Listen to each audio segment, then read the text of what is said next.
Welcome back. It has been a minute on the BULLYBALL YouTube channel. We are talking Tigers baseball today, a little season preview.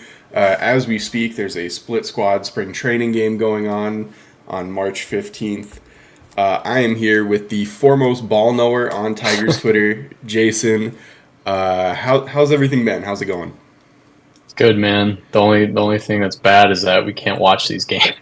I know. Unfortunately, Matt Manning is currently shoving against the Atlanta Braves. The agendas are thriving, Yes, which sir. which is good because that's something that we want to touch on. We're not going to dive into every single player on the roster, but we're going to give a good overview today and touch on some of the important parts of this season. I would argue that. I was pretty hyped about the Tigers going into the 2022 season. That ended up being a mistake. Yeah, But I would argue we have more reason to be excited this year than we did in 2022. for sure. I mean, I was on that same boat too. I was just like, we got Austin Meadows, we're getting Baez, like, watch out. And yeah, luckily I didn't take the over on that season, but I was heavily considering it. Yeah, we had a lot of eggs in the Jonathan Scope basket in Oh no. 2022. Yeah, I'm dark glad. times. Yeah, I'm glad we've moved past that. Yeah. So I wanted to start with maybe just a general overview of the roster. hmm Obviously, we expect guys like Spencer Torkelson, Riley Green, Kerry Carpenter to continue in their development. Right. But some of the wild cards on the team, like Gio Urshela, who was recently hmm signed, might be the everyday third baseman. But I don't know, with how Andy Ibanez is playing in spring training, it might be Andy Yeah. Ibanez might get the first crack at it. Yeah. But then, like a guy like Parker Meadows, I think is maybe the biggest X factor in the lineup. Yeah, I Anyway, totally agree. Yeah. yeah. If they're getting offensive production out of a guy who projects to be like a top three defensive center fielder in baseball, in at Comerica, that can't really be overstated. Right. Yeah. I mean, his Especially, floor is like 2.5 WAR, like yeah, 2.5 3, and like and that's if he just bombs on offense. yeah, ceiling would be like five if he Yeah. hits like average to above average. Right. Yeah. Yeah, I think everyone outside of Michigan is extremely heavily sleeping on Parker Meadows because, like you just said, I mean, he's not a superstar, but the moment that bat starts to tick up above league average, I mean, it's people are going to start taking notice because the war is going to pile up. yeah, it kind of shocked. He made it onto a couple top 100 lists this year. Mhm. It kind of surprised me he wasn't there before. Like he's six Yeah, five, fast. He's got a lot of power. yeah, It just maintains to be seen how often he can tap into it, and then right. remains to be seen, I should say. And then his defense is just like I've seen worse prospects get ranked high because they have a great outfield glove. Oh yeah, and I think people just like they literally just don't even know who he is. Like I was listening to a podcast the other day, and they were ranking center fielders, and they came across Parker Meadows, and they're like, "So, like, what does he do?" And then one of them was like, "I think he's like glove first," and then they're like, "Okay, like he's glove like."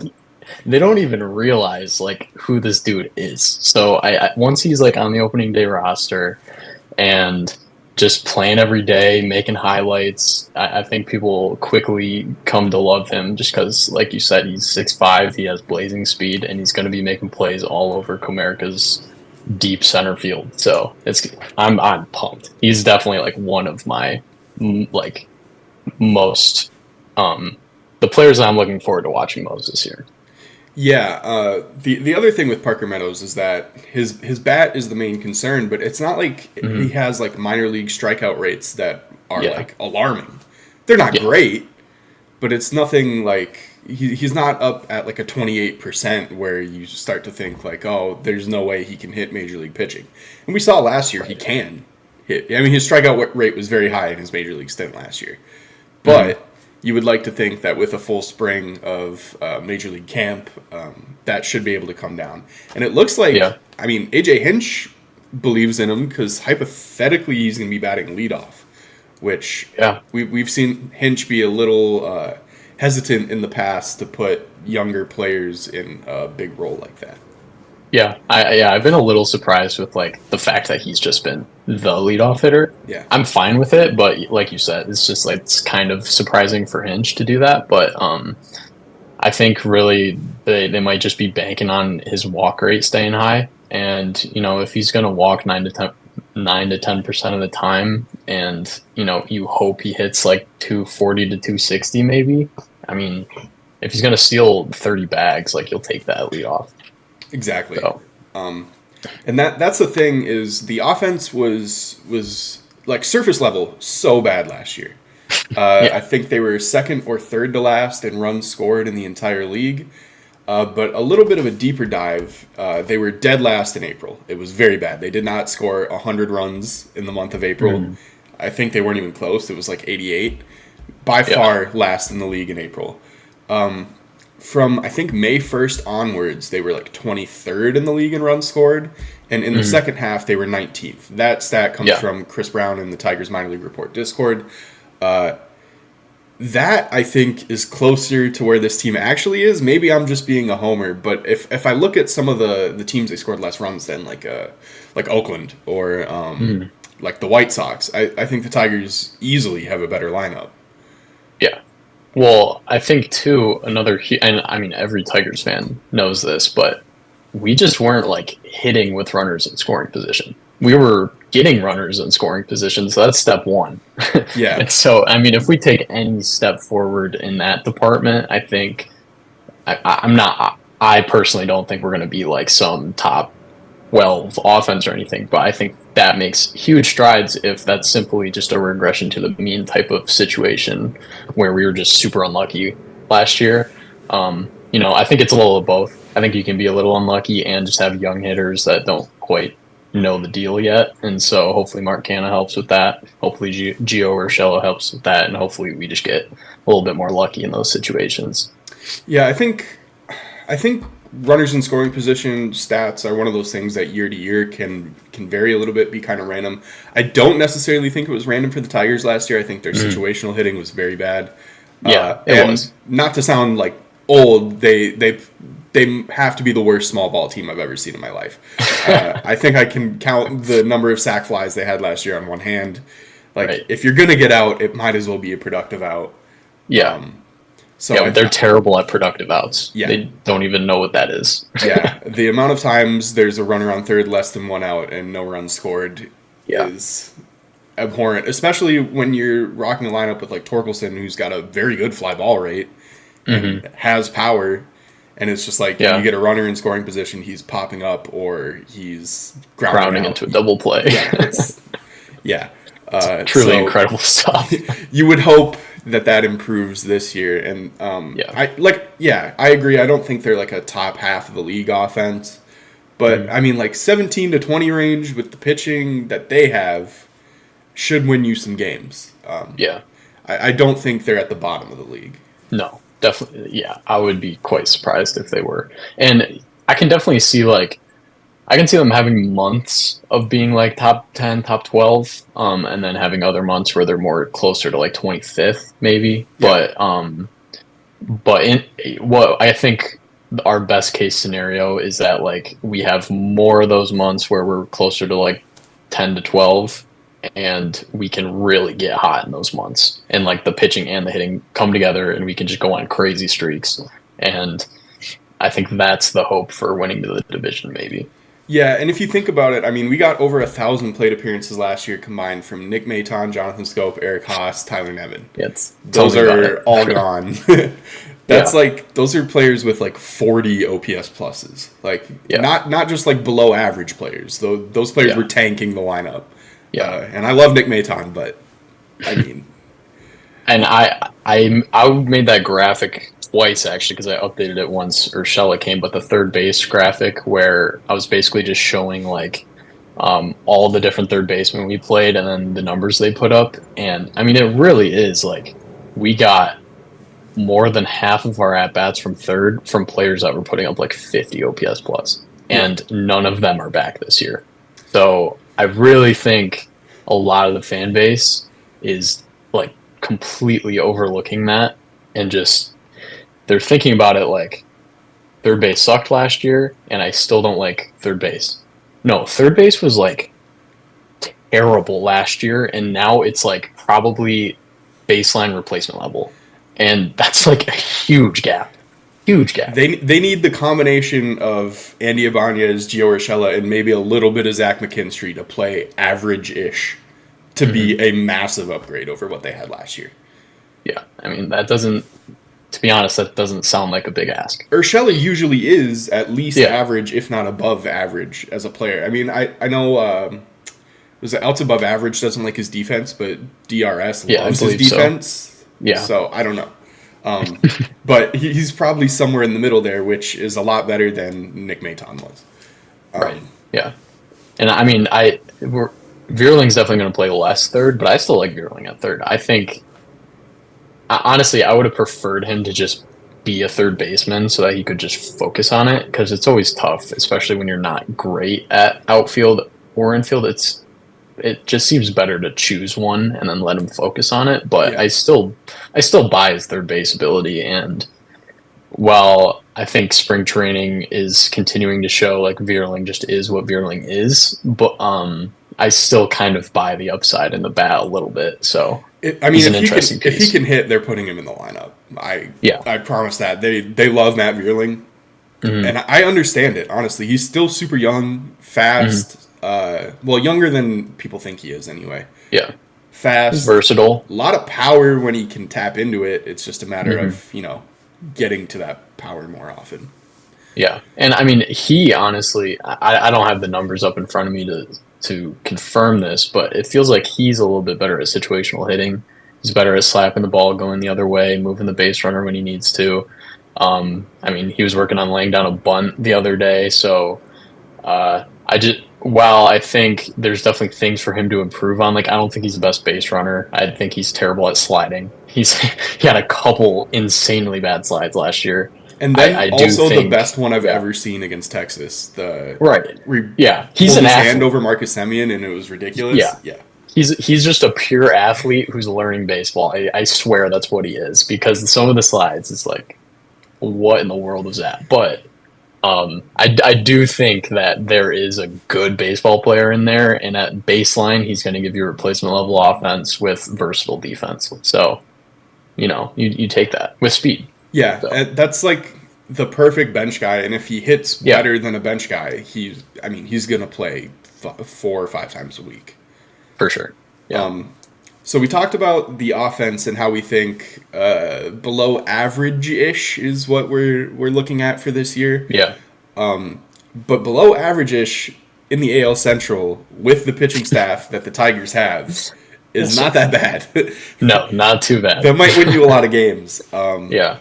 So touching on that pitching staff, I mean, this spring has given Tigers fans a lot to be excited about. Tarek Skubal might be the best pitcher in the AL, especially if Garrett Cole's going to miss 2 months.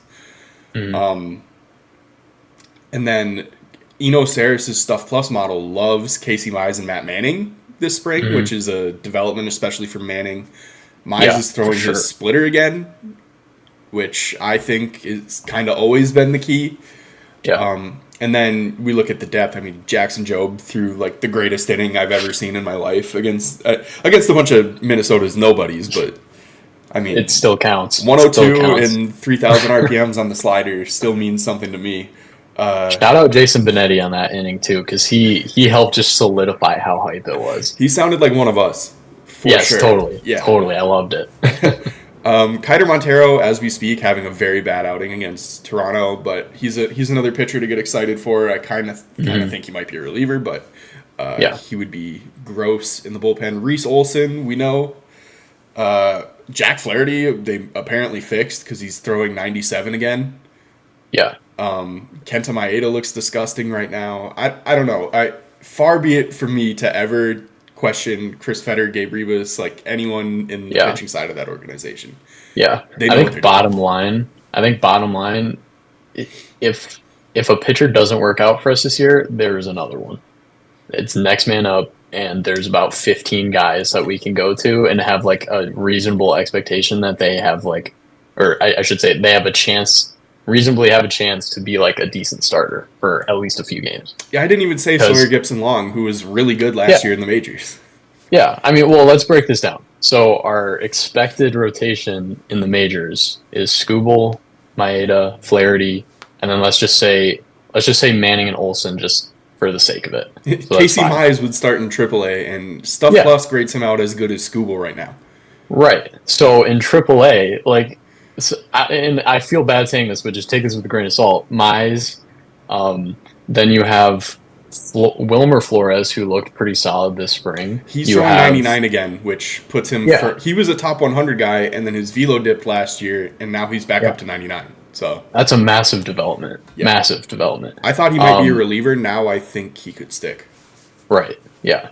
And then Montero, who he was in high A last year. Like he's flying up the ranks, and he's just gonna need a little bit more seasoning, and that's okay. He's got wicked stuff. Yeah. And then Herder, Brant Herder, who also looks awesome this spring and has looked awesome in the minors for like the past 2 or 3 years. I think Herder might be in the major league bullpen at the first injury. We might have Brant Herder in the major leagues. Yeah, and then I don't know, Ty Madden as the fifth starter Sawyer Gipson-Long. or Sawyer Gipson-Long. And then you go to Double-A, and you have Job, you have Troy Melton. Like, you have so many arms throughout this system that have just disgusting stuff. They have proven it in the minors, and it look better in the spring. Like, it's truly incredible stuff. Yeah, if whenever Pitching Ninja tweets a Tigers pitcher highlight from this spring, if you look at the replies, it's people that aren't Tigers fans being like, "Oh, the Tigers pitching lab strikes again." Exactly. We really have one now. I was jealous of Cleveland for so long, and now we're approaching that level where it's like whoever comes up, whoever we sign. I was so down on Jack Flaherty signing. I thought there was a lot better options. I mean, if he's just going to throw 97 again, he's the 2 starter on this team. Right. When he was going well in St. Louis, people thought of him as one of like maybe the future top 10 pitchers in the league. I don't think he'll get back to that level just because his shoulder's kind of cooked. but if we're going with Tarek Skubal and then like a good Jack Flaherty and a good Casey Mize and a good Kenta Maeda, this is a probably the second best rotation in the division. Yeah, that's the one thing the AL Central has, is that we have good pitching. So, I mean, Twins, I think it's fair to say we might be the deepest. Yeah. Maybe with the Guardians, but Twins still have a pretty awesome rotation. I mean, it got worse, but yeah, I have some takes on the Twins. I mean, they're 4 and 5. They're top 3. I regrettably I really like Pablo Lopez. He's not on Tarek Skubal's level. Twins fans trying to convince me he is. Joe Ryan, I really like. Unfortunately, the one time the Rays get destroyed in a trade, it's by the Twins, which really bothers me. And then Bailey Ober, I draft him in fantasy every year, thinking he's about to break out, and then it doesn't happen. But he's still good. Yeah. But then you kind of hit a plateau after that. Their 4 and 5 starters are a little. I'm not even sure who they're going to be at this point in the year. Which. Yeah. So we'll have to TBD on the Twins. They have the top end talent, but we'll see on the depth. And you can never count out the Guardians. So no, and I'm just not gonna doubt Bieber him. got his velo back. Unfortunately, eventually they'll have Tristan McKenzie back. Tanner Bybee is really good, which sucks. Yeah, they have that crop of just like guys that are bouncing between AAA and the majors, and it's like sometimes they're good, sometimes they're not, but you just can't count them out. And I think that's kind of like what we're turning into. Like, I think a lot of these guys, we obviously can't hit on everyone, so I think a lot of these guys will be kind of bouncing between AAA and majors for the next few years, and there will be new guys too coming up. And it's just like some of them will hit, some of them won't, some of them will be good one year, some of them will, not pan out the next. But there's just a constant flow coming through. Yeah, which, I mean, considering the pitching injury issues they've had over the past couple of years, I can see why Scott Harris went out, decided, okay, we need Maeda and Flaherty, and we're also going to keep all of these good pitchers who probably could make the major league team. We're going to keep them for depth in Toledo for as long as we can because someone's going to get hurt in the first 2 weeks, and then it won't. If Mize starts the year in Toledo, he won't be there very long. Right. Yeah. And also to round out the AL Central talk, shout out Cole Reagans. I've been sprinkling some Cy Young bets on Cole Reagans, bro. He's nasty. I think Scooble and Reagans have been two of the most bet on for Cy Young. I mean, that has more to do with their odds. Like Scooble started at like plus 1,600. I'm sure with the injury to Garrett Cole, that's gone way up. But as of this morning, Scooble was plus 1,000 and Reagans was plus 1,400, I think.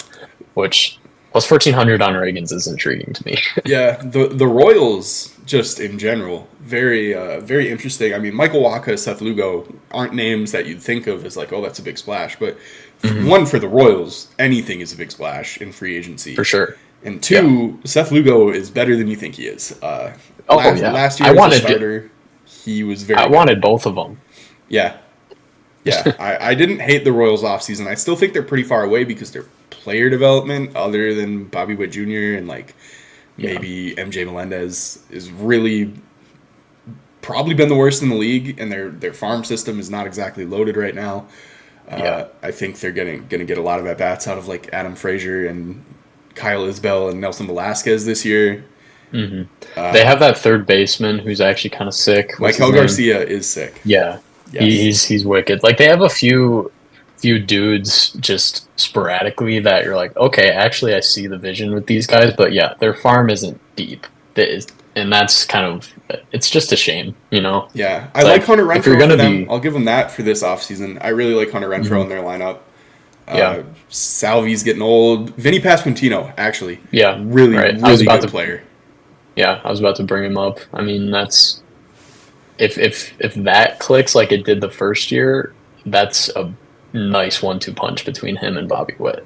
Yeah. It's exciting. They'll definitely be better this year. I just think maybe competing for the division is a little out of their range right now, but they could get there. I think it will take more work in free agency, though. I don't think they have what it takes to build that in-house necessarily. I have nice things to say about everyone in the Central except the White Sox. They're selling. They're stupid. When they traded Cease, I was like, oh, we're going to get Kopech on opening day. They moved Kopech to the bullpen. I don't know what's going on with them.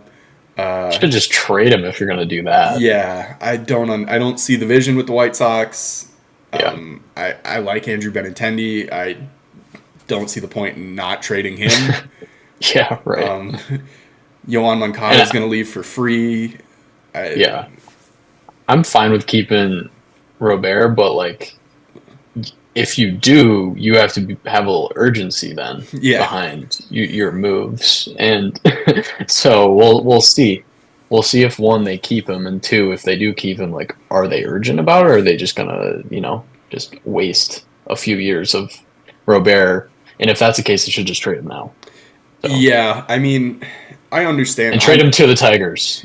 Absolutely. All the nice things you said about Parker Meadows, will say even nicer things about Luis Robert. Yeah,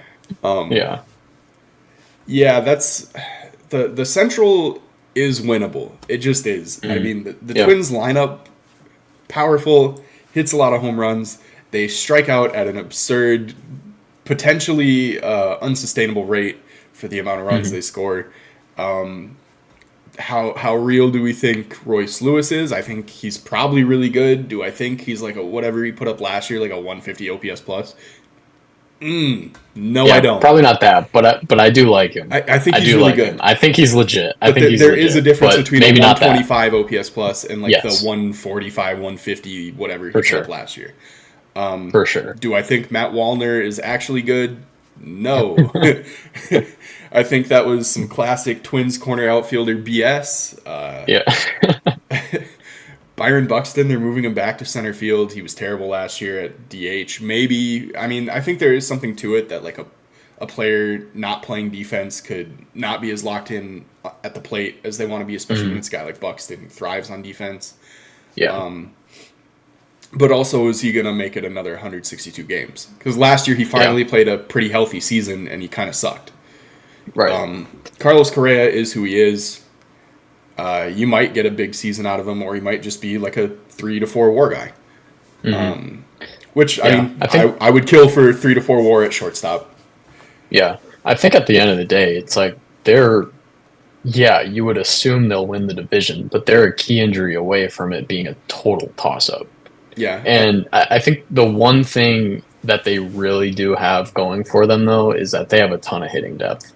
And so, I mean, I buy their offense. It comes down to that pitching. Like if they lose Lopez for any stretch of time, if they lose some of those starters, some of their bullpen guys, like that's going to be tough for them. their And bullpen then is I think, gross too. oh yeah, for sure. And I just think any sort of injury or any sort of cold streak to them, they're just going to let probably the Guardians and the Tigers right into that race. The Guardians are maybe the weirdest team. Oh yeah, I can't get a read on them at all. I just don't count them out. Yeah, That's where I'm at with them. I like so much of their. I think Josh Naylor is maybe the most underrated hitter in baseball. He's ridiculous. Like he gets talked And about like he's a sick. pretty good hitter. He is like it's for first baseman. It's like Freddie Freeman, Matt Olson, and to me, it's like Josh Naylor. His Naylor is next on that list for me. I haven't looked at it, but that is a hot take, and I like it because Unreal I glove, like him. I like smokes the Naylor, ball. dude. He plays baseball like you should play baseball. Like he's Yeah, fired and up. then He's getting his team fired up. I love it. and Jose Ramirez was a little down. He was down for Jose Ramirez last year. He was still very good. If Yeah. he's back to like a Jose Ramirez level, I don't hate this lineup. I don't like Andres Jimenez. Never have. Always thought that his contract was a bad idea. But I mean, at catcher, like last year was a complete black hole at catcher for them until they called up Bo Naylor, who Yeah, Naylor Bo. regrettably has always been one of my guys as a prospect. Yeah. And unfortunately, it looks like I was right because he hit extremely well last year. If that keeps up, then you would think, oh, they're going to put up a lot of runs. The lineup's got more power, whatever. They're getting a lot of at bats out of like Miles Straw, whoever's going to play shortstop. We have no idea whether it's going to be Rocchio or Tyler Freeman. Actually, they might have traded Tyler Freeman. I can't keep up with them. I don't think so, but That seems like I a guy also they would have have not. traded, but I don't know. And we didn't mention Stephen Kwan either. To be fair. Quan. I don't love the profile, but I mean, like Stephen Kwan is a good player. Yeah, But like Ramon Laureano is going to take a lot of swings for them. He's all that's right. tough. Yeah. Yeah, but Miles Straw is just so bad, and didn't even grade out above average in center last year. So I have really? Yeah, I have. That's kind of questions. surprising. I have questions about why he's still their center fielder. Yeah. They got rid of Ahmed Rosario, and it looks in spring anyway, which might not mean anything. It looks like the Rays fixed him already. So yeah, I don't have a read on them. Their offense could be like really good, or it could be what it was last year, where they I think scored the least amount of runs in the league. And what's the first baseman's name? Kyle Mazzardo. Oh, Manzardo. Yeah. One of my best friends is a Guardians fan, and I'm not sure Manzardo's breaking camp with the team. Oh, okay. And Gotcha. I wasn't sure if he was. He would be DH probably because Naylor plays the good first. Right. Yeah. So But he's a name to keep an eye on for them because if he comes up mid-year, he has a chance. He can really hit. I like some of their prospects, but I have an anti-Guardians prospect agenda. I think a lot of them get rated high just because they play middle infield and they come up and it's like, well, yeah, this guy could never hit. Why do they think he can hit now? Right. And they've had some bad luck. Daniel Espino just had surgery again. I think his career as a prospect is probably cooked. It's going to be 2 full years since he last pitched. Yeah. Which sucks. He was really good. Right.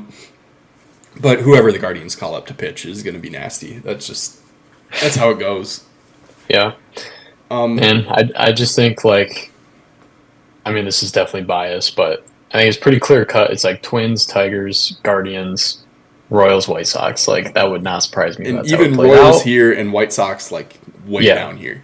Yeah. I like the Royals this year. Like if they win 70 games, that'd be great.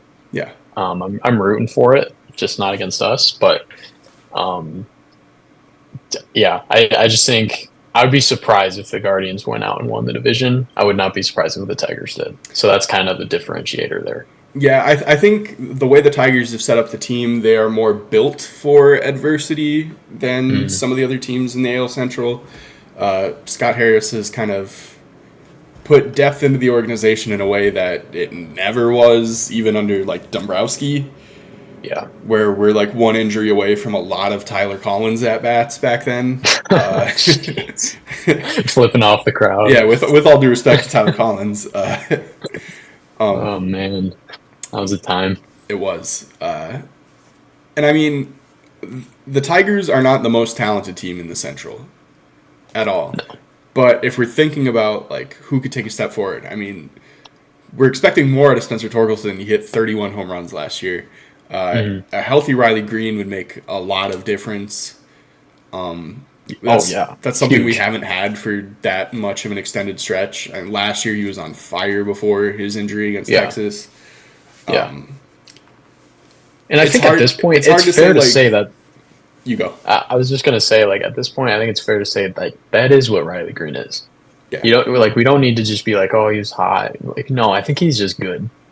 Yeah, he's good and he's had injury troubles. The metrics support that too, where it was like, he has a high batting average on balls in play, but like he smokes everything. Yeah, everything's a 104 mile per hour line drive. Like those fall in. People that point to BABIP and just be like regression of the mean, and like you're not using BABIP right. Look at Tim Anderson, who was maintaining like a 360 BABIP for years. Right. I mean, Miguel Cabrera did the same thing. Like, it's some people just maintain higher BABIPs because that's just the way they hit the ball. You know, like it's just not everyone has to be around a 300 BABIP. Yeah, it's part of like the batting profile. Well, you hit a lot of line drives; they come off the bat really hard. Those find grass. This is what it is. Yeah, there's not many cases anymore for BABIP, honestly. Especially with like expected batting average and stats like that. Yeah, and then I guess the question still exists of like how real is Kerry Carpenter? He maybe slumped a little bit at the end of the year, but I mean we've seen 1.5 major league seasons of him being a well above average hitter. Yeah, it's hard not to think he's probably like a 25 to 30 homer guy with a full workload. Yeah. And you take that at DH, especially in Comerica. He'll be a little more valuable because he's not going to play as much defense this year, which is good for everybody. Well, to be fair, I will. Maybe this is a hot take, maybe it's not, but I thought his defense got quite a bit better, at least in the second half of last year. I think he biffed a bunch of line drives like right at his feet in the first half of last year, and I think that just smoked his defensive metrics.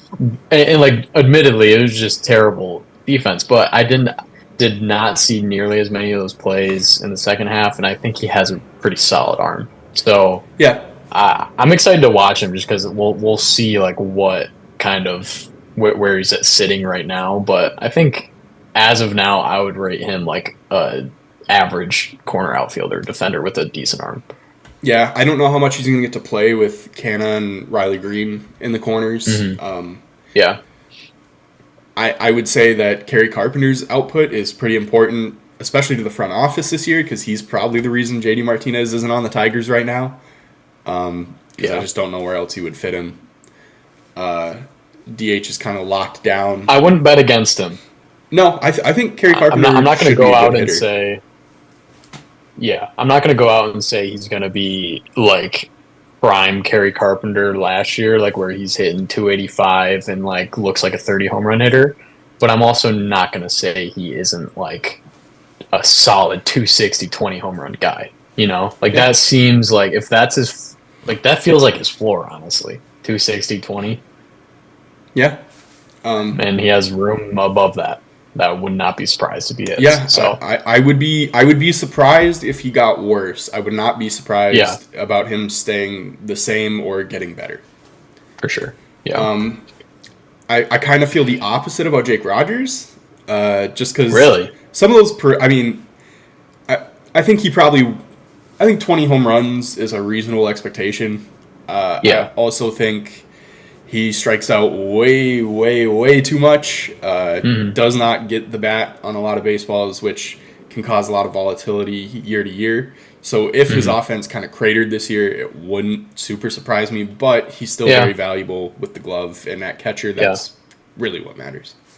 Yeah. I just like him because Hinch likes him. Yeah. And Hinch likes him because he swings at the right pitches. Mhm. And so I think that's like the equalizer is, yeah, he strikes out a lot, but that's on purpose because he's swinging to do damage, and he does a great job at swinging at pitches that he can do damage on. So if the trade-off to that is he hits a good amount of home runs and he strikes out a bit, I'll take that from my catcher. 20 home But runs from I a agree, good that is defensive very, catcher is like all-star yeah, type yeah. production. So. But I will concede that like that does lend itself to variability year to year. So Yeah. we'll see. Yeah, and he's going to get plenty of playing time. Hinch loves Mhm. him. He's great with the glove, works great with the pitchers. And even if Rogers' offense goes down, that's not really a concern of mine. He's batting Yeah. eighth no matter how many home runs he hits. Yeah. I mean, we could talk about the Javi Baez kind of elephant in the room. What do you? I'm over it. We're Javi proofing the lineup. We're not getting rid of him. Yeah. I think the conversation maybe becomes interesting if we get to like June and he's as bad as he has been, and a player like Eddie Leonard is murdering Toledo still. Right. Yeah. There might become a discussion, but I think at least for the first 2 months of the season, his contract and his glove are going to warrant that he's going to get as much time as he needs to get out of it or prove that he's like broken. So Right. And he very well might be broken, but at this point, and I got in a little dicey waters getting this take off, but like I'm just over it. I'm done complaining about it. care. There's nothing I can do about it. He's a good defender, and I'll take it. Like it's a bad contract. It is what it is, but it's not worth just like getting pissed off over in year 3. Yeah, it's also not the worst. We're approaching an area where we can just like cut bait on it and it won't matter. Well, before we were rudely interrupted by the Zoom call timing out, we were talking about how Javi. It doesn't like. Okay, he probably won't hit. He probably won't. We've seen enough at this I don't point. see it. Yeah. Yes. The point of the off season has kind of been to Javi proof the lineup, where if you have a guy in your 7, 8, 9 hole that cannot hit, but is like a Gold Glove level shortstop, there's value in that. Yes, he's making too much money for that role, but that at this point, that just kind of is what it is. I mean, Yeah. It's not holding us back from anything. No, not really. I've seen teams win World Series with shortstops that can't hit. Yeah. Not that I think the Tigers are going to win the World Series this year. But like, I don't know. I'm kind of over the Javier Baez discourse, like you said. I'm kind of just like, it is what it is. If we get offense out of him, good. But Yeah. that's not. I mean, he's our worst hitter in our lineup. Like, Yeah.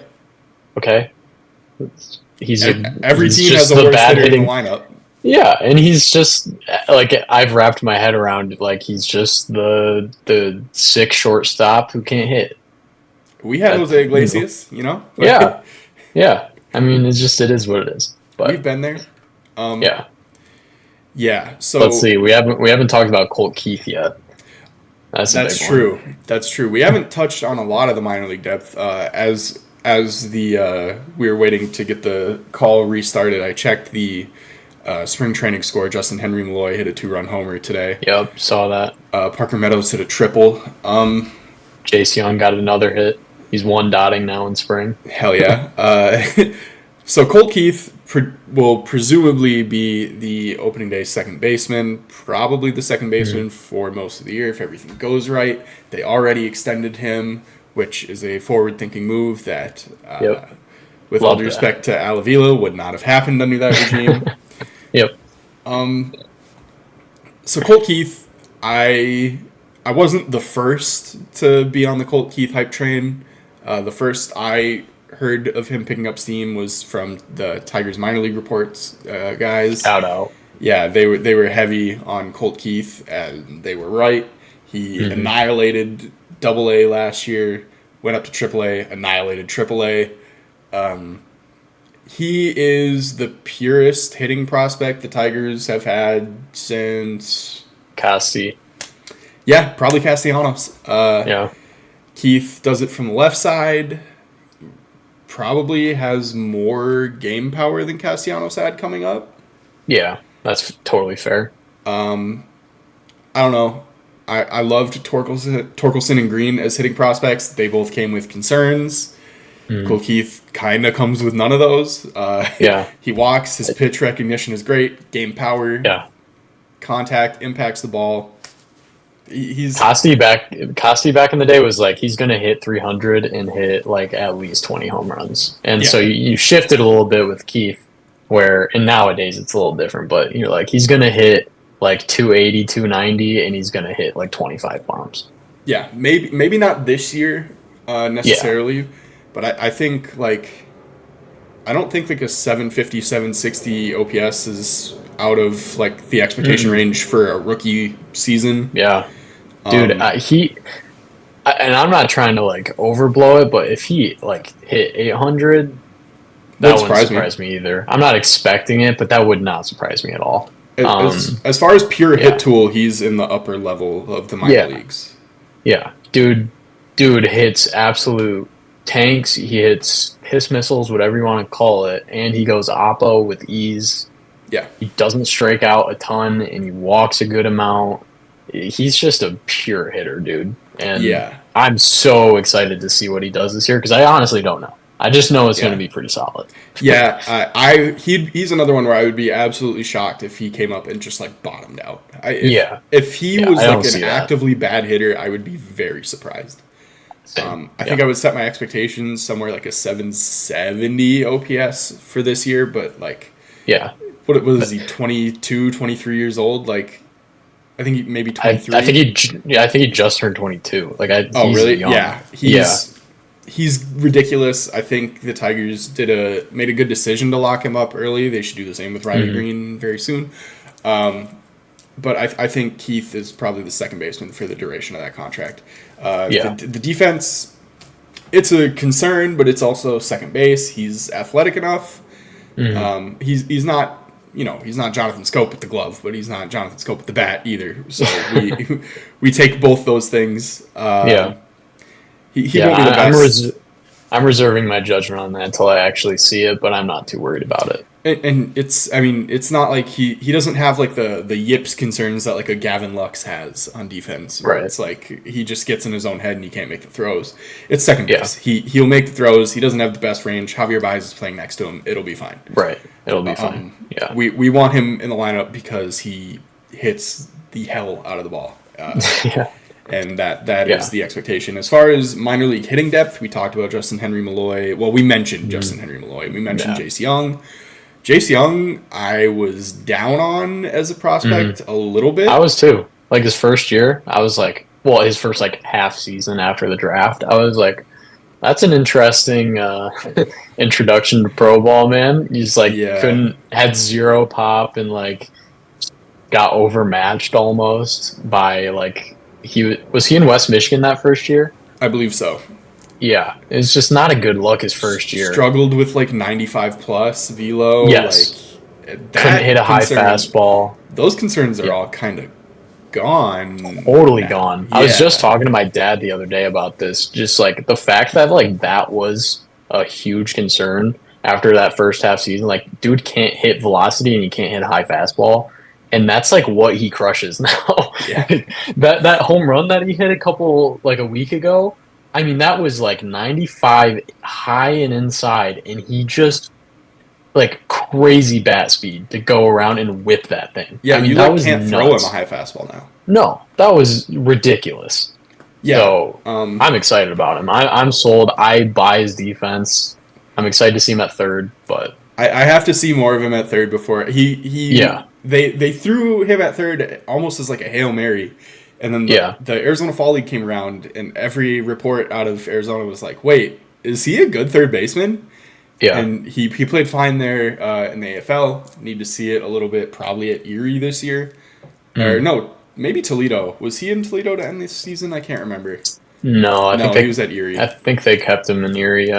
We'll see where he gets placed to start.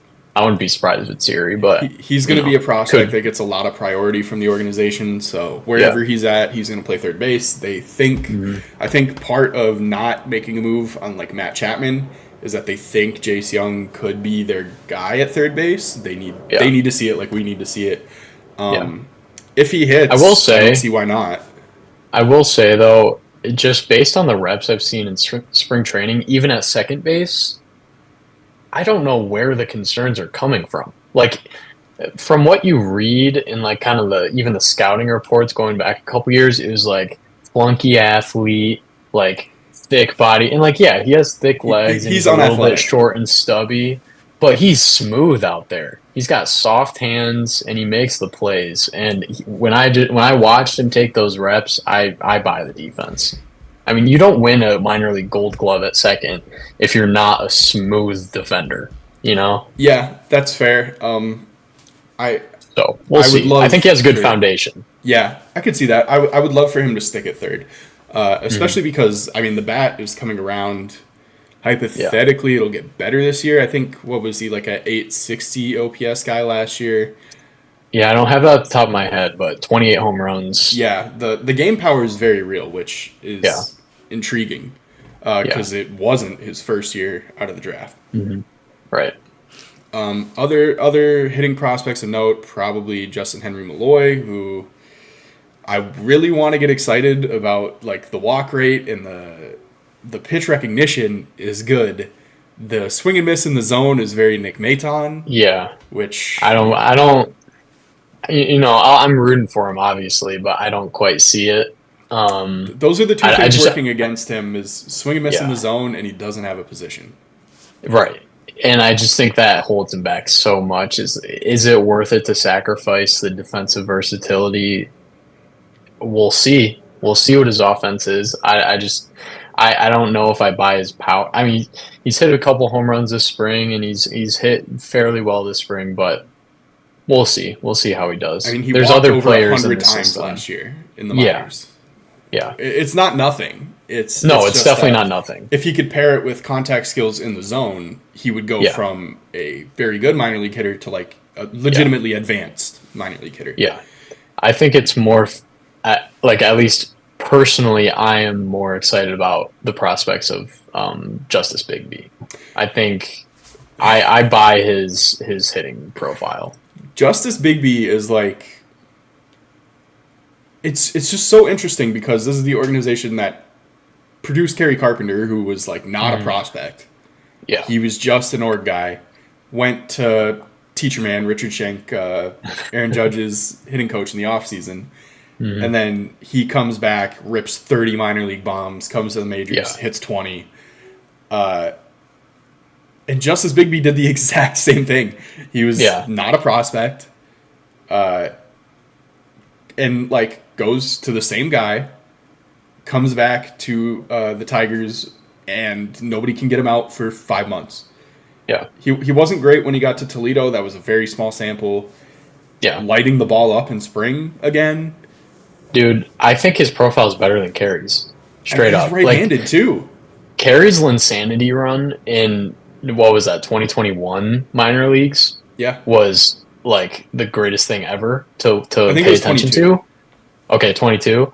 It was so fun to watch him hit a home run every single day, like in the minor league report and stuff like that. Yeah, But Bigby, dude, he goes oppo. He walks a bit. He does not strike out he's that gap to much. gap. Yeah, and he hits 105-mile-an-hour line drives every single time up Yeah, to the plate. Like it's nuts. And like Michael Kadire said, yeah, hometown mentor uh, to Bigby. He said like you don't just mess around and hit 340. I don't care what level of professional baseball you're playing. Like that's legit talent. And he's not going to hit 340 in the major leagues, but Kerry Carpenter didn't hit 340. He hit a no, ton of home runs, and he probably was hitting around 300, but like 340 over 130 games with 20 odd home runs. Dude, there's a lot to like about Bigby. There, I'm there super is. pumped. I'm cautiously optimistic about him, especially just Yeah. like because we've seen it with Kerry Carpenter, and he follows a Hmm. very similar path. It's kind of the same deal, like corner outfield only, defense not great. Doesn't matter if you're hitting. It really Yeah. doesn't matter. Yeah. And the other thing is, like I said, the Toledo numbers in a small sample last year were not very good. He's going to get a much bigger sample this year, and Hmm. if he's doing what he did at West Michigan and then again at Erie, Hmm. he's coming up. He's going to get a Yeah. call up. He can't. Well, and Hinch just said he's one call away, and Yeah, I think it's good practice to buy what Hinch is buying. yeah, It's kind of like it's good practice to buy the stocks that Congress is buying. yeah, It's good practice to buy the players that AJ Hinch is in on. So the yeah. fact that he's going out of his way to talk positively about Bigby, I would buy stock in I mean, him. all Bigby's done for the last year and a half is just tear the leather off the ball. Yeah. And if he's doing that again at Toledo, I see no way he's not a Tiger by like July. Yeah, which is so exciting, dude. It's so exciting that this organization is finally like producing hitters. Yeah, Producing pitchers is exciting too, but it's like we've seen that a little bit here and there. We've never been able to produce hitters ever, my entire life. no. Castellanos was the only one. Granderson, Castellanos, Alex Yeah, Avila made one All-Star team. That was it. and like we can't even take credit for Eugenio Suarez. We Nope. can't. Even though I loved him when he came up, we can't take credit for him. A very unfortunate trade.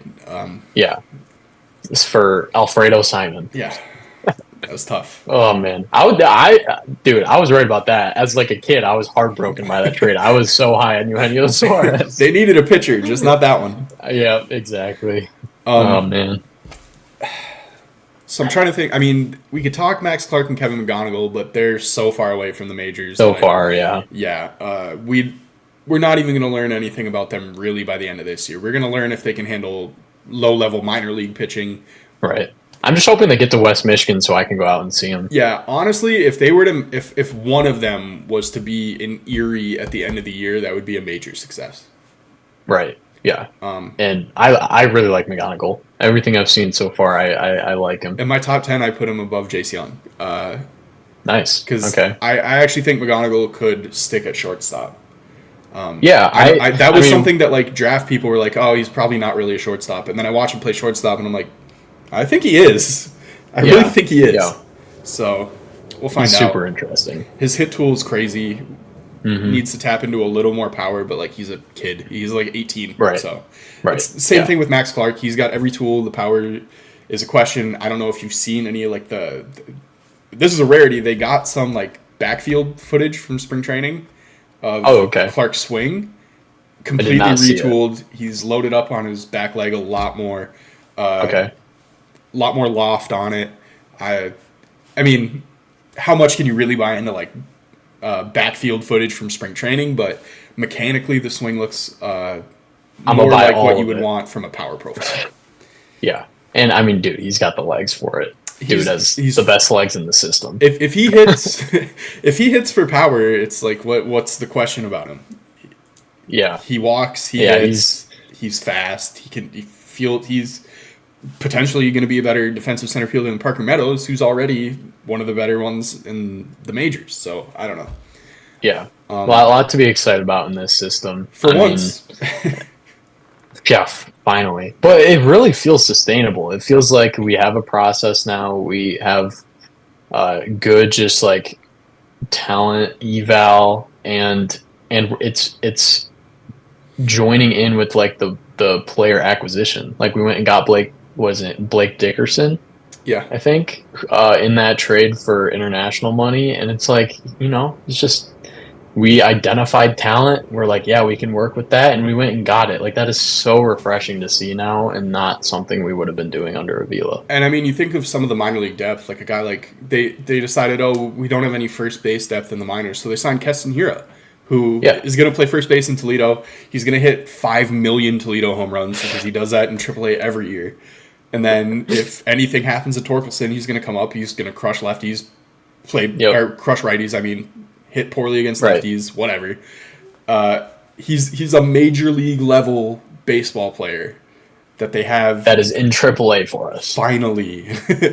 Not a guy with a major league glove. He can hit major league pitching, and he's playing AAA. Yeah. That's all I've been asking for the Tigers depth-wise for so long. Yep.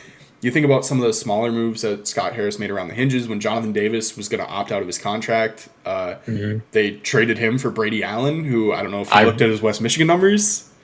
Dude, I like Brady That Allen. dude can play. I'm not going to go out and say like I buy his major league profile, but like he's a really nice acquisition who is at the very least just going to up the level of the organizational play. And he was essentially free. I mean, they got him for Jonathan Davis, who was a day away from opting out because the deadline for minor league opt-outs was about to hit. And the Marlins were going to pick him up anyway, and we got a prospect out of them for him. So I don't know. I think around the fringes of the roster, Scott Harris is doing a really good job. I just wish they would spend more money on the major league roster, but that's not happening probably anytime soon. Not to the level I would like it to anyway. For sure, yeah. And I've been a little bit more optimistic about it, and I'm kind of trying to buy into like just this is another year where we're so young and we're just trying to see and we're trying to get those at bats to the young. Like it makes sense to me, but at the same time, like it can make sense and you can still kind of balk, Yeah. So we'll see. We'll see what the truth is next year and the year after. Like that's when if we go out and win 80, 85 games this year, which would be awesome, you have to open up the pocketbook. You have to, and if you don't, it's a failure. Yeah. And like as much as I think it was a perfectly inoffensive offseason, we didn't really talk about Mark Canha, but I like Mark Canha. I like Urshela. I like especially Jack Flaherty if they fixed him, Kenta Maeda, whatever. But I just look at the team and I'm like, damn, how good would this rotation look with like Jordan Montgomery? Or maybe Blake that Snell, is definitely but he's the probably one going to get thing. overpaid, but that is the one thing that I'm definitely willing to concede on is like our rotation with a Montgomery or a Snell would just be wicked. And Snell doesn't fit our profile for what we want, but like with Montgomery, even Erod. I know probably some stuff happened behind the scenes that with the Dodgers trade that made Scott Harris maybe not such a big Erod fan. But I don't know. I think I would have liked to see us on the higher end.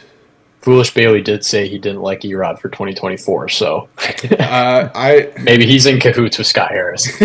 I don't think Erod would have been as good this year as he was last year. Absolutely, that was kind of an outlier year for him. Yeah, he'd still be out for sure. In all likelihood, better than Matt Manning. So yeah, it is what. But again, that goes back to it's like we do have like legitimately 12 pitchers, if not 14, that kind of deserve innings this year. And if you sign another, like even if they're a big name free agent, that's just creating such a huge backlog. Yeah. So if this is how it plays, if we spend this year just playing competitive ball and then fitting in all these young guys on offense and on defense, or on offense and pitching where the holes open up and get them reps and see who's who, and then next year we spend where we need to spend, then that's totally okay. Like that was a fine approach to not spend this offseason, and it was very logical and it's fine. But it's just the problem arises if you do that this year and then you just are like, well, we still got so many young guys and we're not 100% sure. Let's push it to 2026. And it's like, well, I think now is the time. Yeah. So we'll see. We'll see what happens. And the other thing about having such a backlog of pitching depth is, let's say we get towards the trade deadline and the Tigers are a couple games behind Minnesota or Cleveland or whatever. Yeah. I mean, there's no team that doesn't want young pitching in return for their stars at the deadline. So, dude, I'd definitely make a move at the deadline if we're close. I think that is total. We have so much minor league You have depth. The means to do it with all these minor leaguers. You have to. I mean, look at the Padres. They can make a big trade every 6 months because their farm system's so stacked.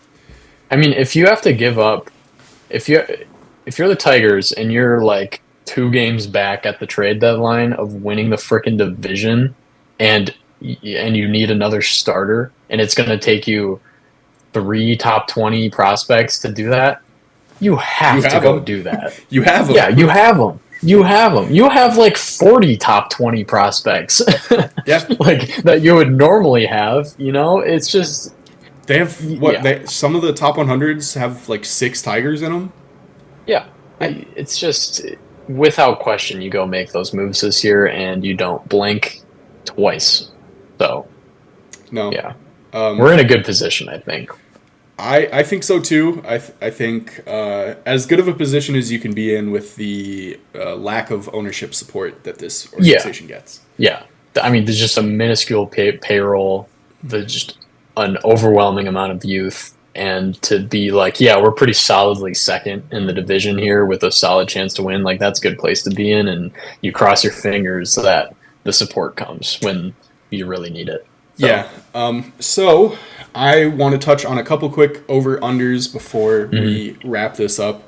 Let me pull them up because I tweeted a couple of them and I want to make sure I get the numbers correct. The one of the more interesting ones that I had here. All right. Casey Mize over under 21 and a half games started this year for the major league Ooh, team. let me do some quick math here. It said 21 and a 21 and half. a half, yeah. Okay, so if I do 21 times 5, that's 105 innings. Um, I'll, man, that's a good line. I'll go, I'll go under. I'm a Yeah. little bear. Like I think Mize has a chance to be really solid this year, but I'm kind of bearish on just like his ability to just make those starts. And he really might be in AAA for a little bit just because you have an option to spend. Yeah. Um, It's either going to be him so or Olsen that starts the year in Toledo. And yeah, I think with Mize coming off surgery, yeah. it's more likely to be him. Yeah, and like I do think that option matters because it's like Yeah. if you're gonna choose to use an option on someone like Olson, who you might be bringing back up and down another time, whereas with Mize, it's like this might be the last time you want to put him in AAA anyway. So like that option really doesn't mean anything. They did So this with Max just Scherzer in like 2010, didn't they? yeah, Yeah. it's something like that, but Yeah. it's just yeah, it's just it kind of makes sense It for does. Mize to get some AAA time. So I'll go under on I that. think I would What about also you? take the under on games started. Hmm. Simply, the injury history really scares me, and Yeah. especially if like I know surgery fixes things, but if he's coming back and he's throwing the splitter, which kind of injured him in the first place, Hmm. I'm sure they've made some mechanic refinements to make that more sustainable. But I don't know. I think 21 and a half is a high number for Casey Mize, so I would go under Yeah. there. Hmm. I had Riley Green over under 19 and a half home runs. I think this is more of like a health permitting kind of thing. Yeah. Let's say he's healthy. If he's healthy, He plays like 130 games. I think he should hit 20 homers. Yeah, I would go over on that. I would However, I would be I would be I would be pretty bummed if he didn't and he played 130 games. because what did he? I have to look up the numbers now, but what? How many games did he actually play last year?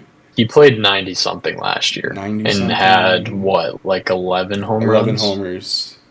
11 homers in 99 games. Okay. So, I mean, he's close. And assuming he takes another step forward, I would have to say Mhm. over 20 home runs.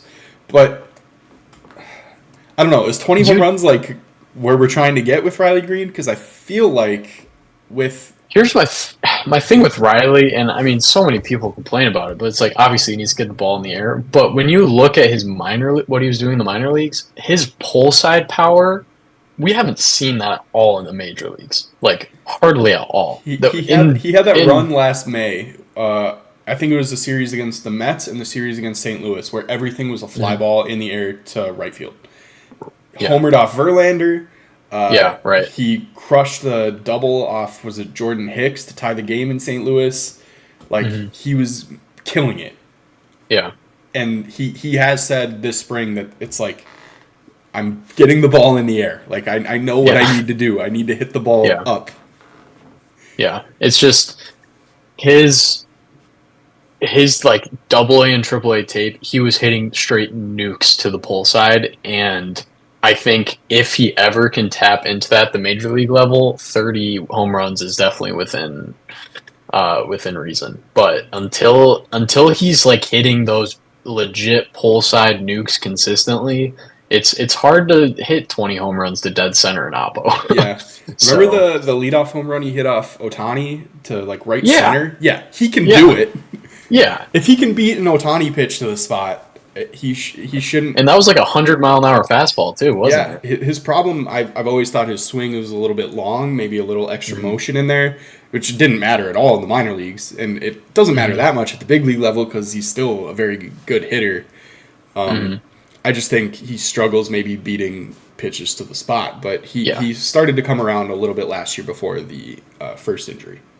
Yeah, but I mean, if he stays healthy and like whenever he's healthy in his career, it's really going to be the home runs that separate him from like really, really good player, maybe sometimes borderline all-star versus like top 10 in MVP. Yeah. Because he's going to hit a good average and he's going to hit a ton of doubles.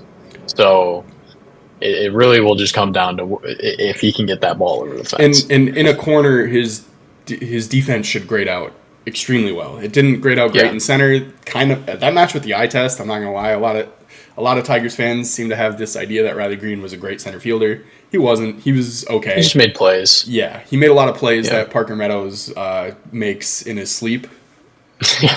But in a corner, it's a whole different story. Riley should be an elite defender in right field and hopefully elite at the plate, if not very good at the plate. And I think 20 home runs is a big part of that. I was going to do an over-under on Spencer Torkelson's home runs, but I don't know what number to put it at because I honestly think there's a real chance he goes for 40. Yeah. I could see 40. He hit, what, like 27 after June? I think he had 4 home runs entering probably because June. he was terrible in March and April and then was fine in May. Ended at 31. So yeah. I could see 40, man. I mean, I could see him like repeating somewhat like last season as well. Like I would say that's his floor is to kind of, what did he do? Like 760 OPS or something like that. I'd be a little bummed by that because I really do think he has 800 in him this year, but I can see 40. It's really not out of the realm of possibility. I don't know how to evaluate him at the plate because you look at like the way people talk about Tristan Casas is like, oh, last year in the second half he was one of the best hitters in the league. He should be great this year. Blah blah blah blah blah. If you look at the batted ball profile, Spencer Torkelson and Tristan Casas are like identical. Tork doesn't hit that many ground balls. He hits a lot of fly balls. He hits the ball really hard, harder than Casas does. So the question is like, why do only, I think for the first half of the season, only like 8% of his fly balls turned into home runs? And it's like he crushes the ball and he hits the ball in the air. He was hitting everything to center field. Yeah. The second half, he started pulling fly balls and he hit 27 home runs in 3 months? Made a world of difference. Yeah. If we assume that Torkelson can continue hitting the ball in the air to left field, I think, not easily, but I really think we're looking at like a 40 home run profile. Yeah. And it's not like he has pitch selection problems. His eye is great. He swings at the right pitches. He knows what he's doing. I think Torkelson is a much better hitter than even like his ending stats last year with the 760 OPS. I think he's better than that. Yeah. Yeah. I mean, 800 plus OPS, 40 home run Torkelson makes a world of difference for this lineup. I think being in a lineup with Mark Canha, like Mark Canha is the type of profile that like if Mark Canha had Spencer Torkelson's raw power, he would hit like 40 home runs. Yeah. So I think that's the type of player that Torkelson could benefit from sharing a clubhouse with. Right. Where as much as I love Miggy and everyone is like, oh, make Miggy the hitting coach. Absolutely not. Miggy, there's like... telling him to go the other way. Yeah, you can count the amount of spray hitters with power in MLB history on like 2 hands. It just so happens that Miguel Cabrera is a transcendent talent at the plate. Yeah. I do not want Right. everyone else trying to hit like Miguel Cabrera when they can't. Nobody can. Right. Yeah. It just is what I it is. agree. Torkelson should be pulling the ball. Yeah. And I mean, you see it. His pull side homers go 500 feet. Like, Oh, yeah. Just the majestic, to say the least. yeah, I was actually at Fenway when he hit the home run on the monster, and that was like the coolest thing I've ever seen. yeah. That thing, Just so majestic. like sometimes monster home runs are a little bit cheap. That thing, if the monster wasn't there, that thing was going 700 feet. Like, Yeah, because he hit it to like the part where the monster like goes in a corner. Yeah. So he hit that thing like 600 feet. Oh man, I really love him. I think sky's the Well, limit for Torkelson at the plate. First Yeah. base defense. Oh, he doesn't grade out well. Don't care. He's first base defense. I don't really care about at all. Well, he's one of the best scoopers in the game, and that's Yeah. what matters when you have Javi. Yeah, So you take it. I'll Yeah. take that. So I also fine. wouldn't be surprised if he takes a step forward this year because of that quote that he had about just having Scopey at second and the shift kind of made him a little lazy to his going to his right. Yeah. And I buy that. I totally buy that. And so if he really worked on getting that muscle memory out and just like not hesitating going to his right anymore, I would not be surprised if he grades out much better defensively. Yeah, and all the infielders put in a lot of work with Alan Trammell every spring, so we'll see how that pays off. Yep. So finally, the over-under for the team, I'm going to set the win total. I'm going to set it right in the middle. I'm going to go 81.5. Are they going to be 500 or below 500? Or, sorry, right in the middle would be 80.5, wouldn't it? So Yes. 80.5, right in the middle. I'm going to go over on 80.5. I am too. I think like 84 wins. 84? 80, That feels a little 83, high 84. to me. 83, 84. Okay. I mean, obviously, I would love that. I think they're literally like, if I really try to take the bias out of this, I think they're like 79 to 81, maybe. Okay. But I'm going to say 81. 84 wins last year is what the Diamondbacks finished with. Okay. Yeah. I think the Tigers pitching staff is so far clear of what the Diamondbacks had last year. We don't have a Yeah. Zach Gallen. Well, we might. We actually might. Yeah. Derek Skubal might be Zach Gallen level. Right. But like Right. after Merrill Kelly, they were getting a lot of Brandon Pfaadt starts and like Tommy Henry, who go blue. But Yeah. come on. I think the thing is like, yes, we have 85 in us. It's just for that to happen, there needs to be so many unknowns go in the right direction. And that's where I struggle to be like, I'm confident to say that. You know, we play a lot. Like- We play the White Sox and the Royals a lot this year. That's all I'm saying. Yeah, that's true. And That definitely we helps. smoked the Guardians and the Twins last season. Right. That is true. So I think over 80 is definitely a fair guess. So Yeah. I think it's going to be a fun season this year.